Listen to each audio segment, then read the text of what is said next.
Hello दोस्त, शुभ प्रभात। मैं Ashoka sir आप सभी बच्चों को अशोका इंस्टीट्यूट चैनल पर स्वागत करते हैं। आज मैं इस वीडियो में क्लास 10th का इकोनॉमिक्स बुक का 4 लेसन का हम लोग अध्ययन करने जा रहे हैं। ओके, तो जो 4 लेसन है बिहार बोर्ड के जितने भी बच्चे हैं, प्लीज वीडियो को देखें, समझें, पढ़ें और किसी तरह प्रश्न हो तो अवश्य पूछे भी। तो जो 4 लेसन है उसका नाम है our financial institutions. It means हमारी वित्तीय संस्थाएं। ओके ना, तो हमारी वित्तीय संस्थाएं मैं बता दूं आप लोग को। वित्त का मतलब होता है मुद्रा का पर्यायवाची शब्द, रुपया का पर्यायवाची शब्द होता है वित्त, है ना। तो वो संस्था जो वित्त की आवश्यकता को पूर्ति करे, मुद्रा का रख रखाव करे, ऋण दे और अनेकों वित्तीय आवश्यकताओं की पूर्ति करने में जो संस्था सहायक होती है ना, उसी संस्था को कहते हैं वित्तीय संस्था, छोटे से रूप में। जैसे आज जितने भी आप बैंक देखते हो, हमारे देश में जितने भी रजिस्टर्ड बैंक है, गवर्नमेंट बैंक है, प्राइवेट बैंक है, या वित्तीय आवश्यकताओं को पूर्ति करने वाली जो भी संस्थाएं, जैसे स्वयं सहायता समूह है ना, कमेटी होता है, तो ये सब संस्थाएं ही वित्तीय संस्थाएं हैं। हम लोग पिछले चैप्टर में पढ़ चुके हैं मुद्रा के बारे में। किस चीज के बारे में? मुद्रा के बारे में पढ़ चुके हैं कि मुद्रा हमारी विभिन्न आवश्यकताओं की पूर्ति करती है और हमारे रोजमर्रा के जीवन में जो साख अथवा ऋण की आवश्यकता होती है, उसकी पूर्ति वित्तीय संस्थाओं द्वारा किया जाता है। आज के आर्थिक जीवन में बच्चों, साख अथवा ऋण की भूमिका बहुत ही महत्वपूर्ण है और किसी भी आर्थिक क्रिया को संपन्न करने में व्यक्ति चाहे कितना भी अमीर हो, मुद्रा की आवश्यकता पड़ती है और वो मुद्रा की आवश्यकता को पूर्ति करती है वित्तीय संस्थाएं, है ना। कर्ज लेते हैं या फिर हमें अधिक मुद्रा होती है तो उस वित्तीय संस्थाओं में जमा करते हैं, जो हमारी रुपया पैसा को सुरक्षित पूर्वक रखता है, ब्याज भी देता है ना, या समय समय पर ऋण भी देने का काम करता है, जिससे हम अपनी विभिन्न आवश्यकताओं की पूर्ति समय के साथ जो है करते रहते हैं, है ना। बड़े बड़े जो उद्योग चलते हैं, व्यवसायिक मैन जो होते हैं, व्यक्ति जो होते हैं, वो जरूरी नहीं कि उसके पास अरबों का आर्थिक रूप से कैश के रूप में रहता नहीं है। उसे भी कर्ज लेना पड़ता है, बैंकों से कर्ज लेते हैं, वित्तीय संस्थाओं से लोन लेते हैं और उत्पादन कार्य करते हैं। समझ रहे हो बात को? तो विभिन्न आवश्यकताओं की पूर्ति करने वाली जो संस्था है, विभिन्न आवश्यकता का मतलब यहां पर फोकस करेंगे वित्तीय आवश्यकता, रुपया पैसा की आवश्यकता। वित्तीय आवश्यकता का मतलब होता है रुपया पैसा की आवश्यकताओं की पूर्ति करने वाली संस्था को ही हम सब छोटे स्वरूप में कहते हैं वित्तीय संस्था, है ना। तो आज हम लोग इसी बातों को विशेष रूप से चर्चा करेंगे। ये वीडियो का फर्स्ट पार्ट रहेगा। इसी तरह से धीरे धीरे छोटे छोटे पार्ट करके मैं 4 लेसन को भी स्टडी आप लोग को करवा दूंगा। बशर्ते कि वीडियो को देखिए, अच्छी लगे तो लाइक करिए और नए बच्चों के पास अगर वीडियो जाती हो तो इस चैनल को सब्सक्राइब करिए। घंटी का जो बटन होता है प्रेस कीजिए कि जैसे मैं किसी भी विषय का वीडियो डालूं आप लोग के पास नोटिफिकेशन चले जाए, सूचना मिल जाए। तो हमने सबसे पहले डिफिनीशन लिखने का काम किया कि वित्तीय संस्था होती क्या है, ठीक ना। तो हमारे देश की वे संस्थाएं जो आर्थिक विकास के लिए उद्यम एवं व्यवसाय के वित्तीय आवश्यकताओं की पूर्ति करता है, तो ऐसी संस्थाओं को वित्तीय संस्थाएं करते हैं। मेरे प्यारे, मेरे बच्चों, मेरे सोना, कि वे संस्था जो आर्थिक विकास के लिए, क्या विकास के लिए? आर्थिक विकास के लिए, गुड्स को प्रोडक्ट करने के लिए, सर्विस को ग्रोथ करने के लिए, एग्रीकल्चर को बढ़ावा देने के लिए वित्त की आवश्यकता पड़ती है, रुपया की आवश्यकता पड़ती है, और इस आवश्यकता की पूर्ति हमें वित्तीय संस्था द्वारा होती है। तो आज हमारे देश की वैसी संस्थाएं जो आर्थिक विकास के लिए उद्यम एवं व्यवसाय के वित्तीय आवश्यकताओं की पूर्ति करता है, तो ऐसी संस्थाओं को ही हम कहते हैं वित्तीय संस्था कहते हैं। जैसे बैंक, बीमा, समूह जो होते हैं, कमिटी, ये सब संस्थाएं जो हैं हमारी वित्तीय संस्थाएं का एक उदाहरण है। तो वित्तीय संस्था हम लोग आमतौर पर क्या बोलेंगे? वित्तीय संस्था वे संस्था है जो देश के आर्थिक विकास हेतु उद्योग को बढ़ावा देने के लिए, व्यवसाय को बढ़ावा देने के लिए, उद्यम को विकास के लिए जो वित्तीय आवश्यकताओं की पूर्ति करती है, तो वैसी संस्थाओं को ही वित्तीय संस्था के नाम से जानते हैं। बात को समझ रहे हैं? जैसे सभी प्रकार की जितनी भी बैंक है, चाहे वो बैंक सरकारी हो, अर्ध सरकारी हो या निजी बैंक हो, है ना, या सहकारी बैंक हो, भूमि विकास बैंक हो, है ना, जो भी ये सब संस्थाएं हैं, सब वित्तीय संस्थाएं का उदाहरण है। बात को समझ रहे होंगे?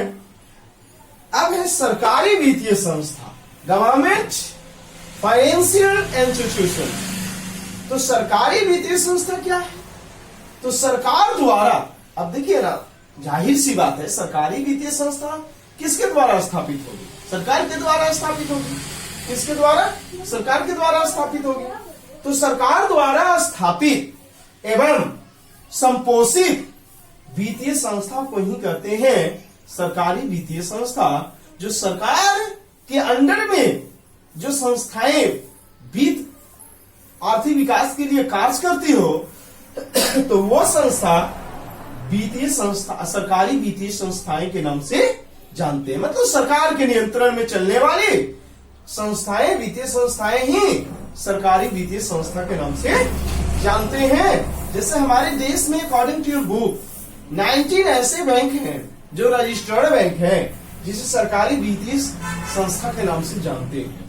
जैसे स्टेट बैंक ऑफ इंडिया, जिसे एसबीआई कहते हैं, सेंट्रल बैंक ऑफ इंडिया, जिसे क्या बोलते हैं, सीबीआई कहते हैं, है ना, Punjab national bank, bank of Baroda, है ना, है ये। तो बहुत से 19 को हमने बताया कि रजिस्टर्ड बैंक है हमारे देश में, अकॉर्डिंग टू बुक बोल रहे हैं, बिहार बोर्ड का जो बुक है उसके अकॉर्डिंग, है ना।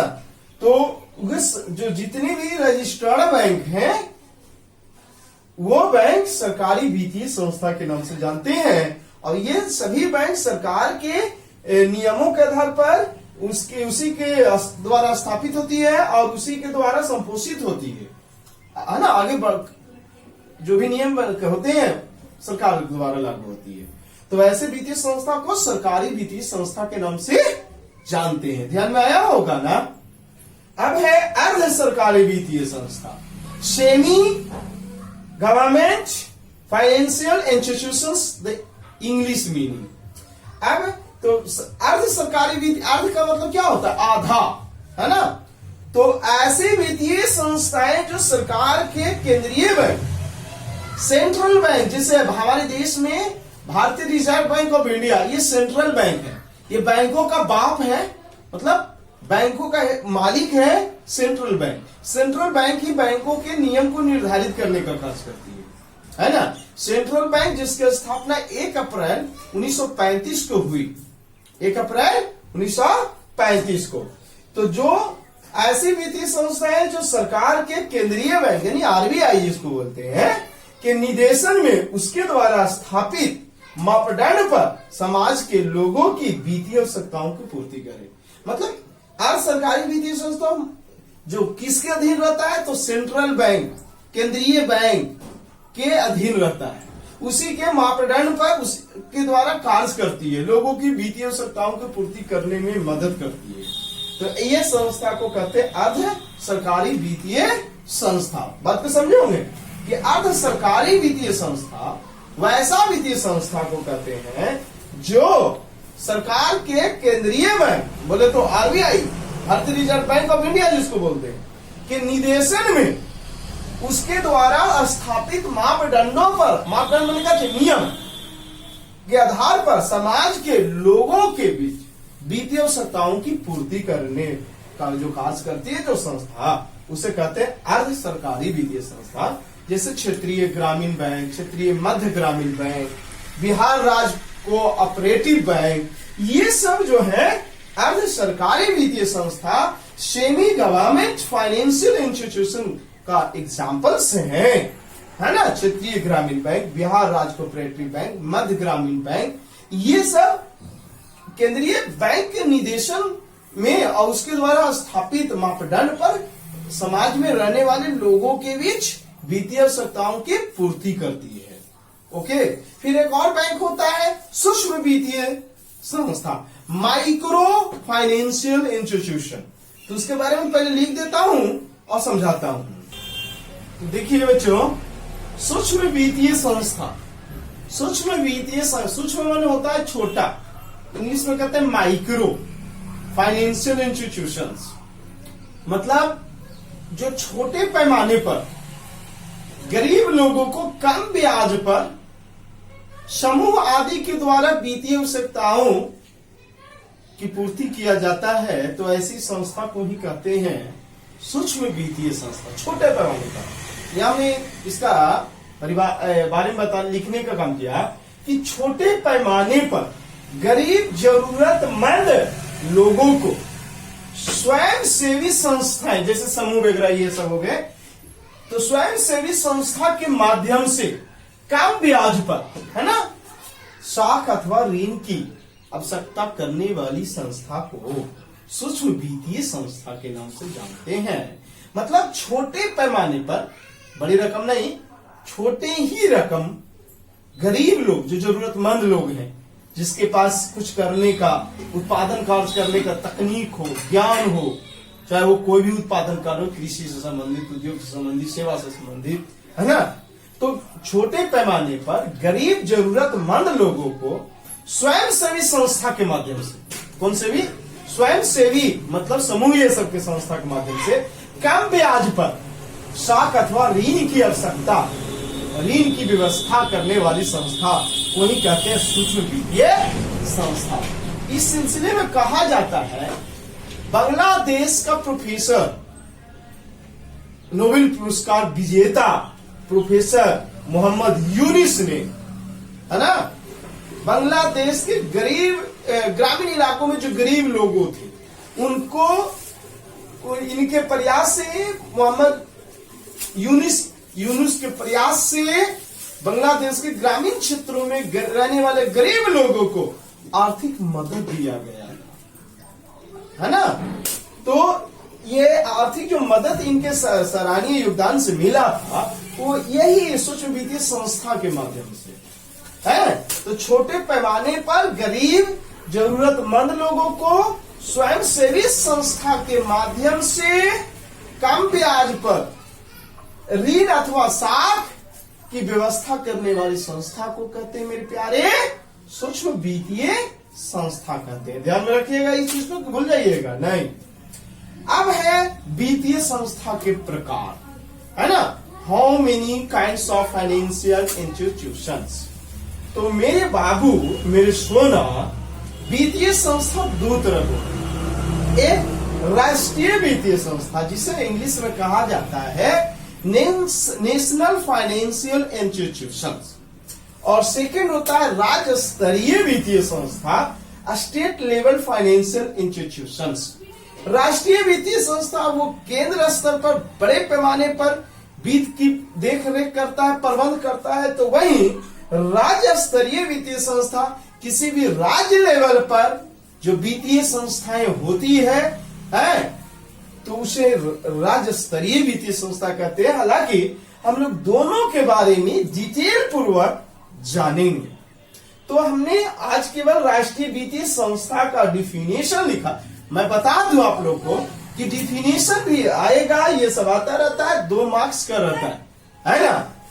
तो ऐसी वित्तीय संस्थाएं जो देश के लिए वित्तीय और साख नीतियों का निर्धारण एवं निर्देशन करती है तथा राष्ट्रीय स्तर पर वित्त प्रबंधन का कार्य करे, तो वैसे संस्था को राष्ट्रीय वित्तीय संस्था के नाम से जानते हैं। जो केंद्र स्तर पर, राष्ट्रीय स्तर पर वित्त का प्रबंधन करने का जो कार्य करे जो संस्था, उसी को कहते हैं राष्ट्रीय वित्तीय संस्था, नेशनल फाइनेंशियल इंस्टीट्यूशंस। क्लियर? राष्ट्रीय वित्तीय संस्था जो राष्ट्रीय स्तर पर वित्त का प्रबंधन करती है ना, बड़े पैमाने पर जो है से देश के लिए, देश के विकास के लिए बड़े पैमाने पर वित्तीय और साख नीतियों का निर्धारण करे, राष्ट्रीय स्तर पर वित्तीय आर्थिक बड़े पैमाने का प्रबंधन करे, तो वो संस्था को राष्ट्रीय वित्तीय संस्था के नाम से जानते हैं प्यारो। राष्ट्रीय वित्तीय संस्था जो होते हैं वो इसका 2 अंग है। कितने हैं? एक भारतीय पूंजी बाजार, इंडियन कैपिटल मार्केट, और दूसरा होता है भारतीय मुद्रा बाजार, first of all Indian money market, और दूसरा होता है भारतीय पूंजी बाजार, इंडियन कैपिटल मार्केट। तो ये 2 प्रकार के अंग हैं राष्ट्रीय वित्तीय संस्था का, भारतीय मुद्रा बाजार और भारतीय पूंजी बाजार। ये दोनों के बारे में अगले वीडियो में और आगे जो है से हम लोग और बहुत कुछ जानेंगे, बहुत कुछ जानकारी आने वाली है, आप लोग को नॉलेज आने वाला है। तो तमाम बिहार के जितने भी छात्र हैं, स्टूडेंट्स हैं, वो इस वीडियो को देखें, अच्छे लगे लाइक करें, कॉपी में कल है ना अवश्य उतार लें, नोट्स बनाएं। मैं छोटे छोटे वीडियो बना करके इस चैप्टर का हर टॉपिक आप लोग के बीच जो है से लेके आऊंगा, पढ़ाऊंगा। तो वीडियो देखने के लिए आप सभी बच्चों को बहुत बहुत धन्यवाद। और मैथ्स जैसा कि सब दिया जा रहा है, साइंस दिया जा रहा है, उस चीज को पढ़ो, है ना। अनिल सर के द्वारा जो है मेरे साथी हैं वो पढ़ा रहे हैं मैथ साइंस, तो पढ़िए। तो बहुत बहुत थैंक्स।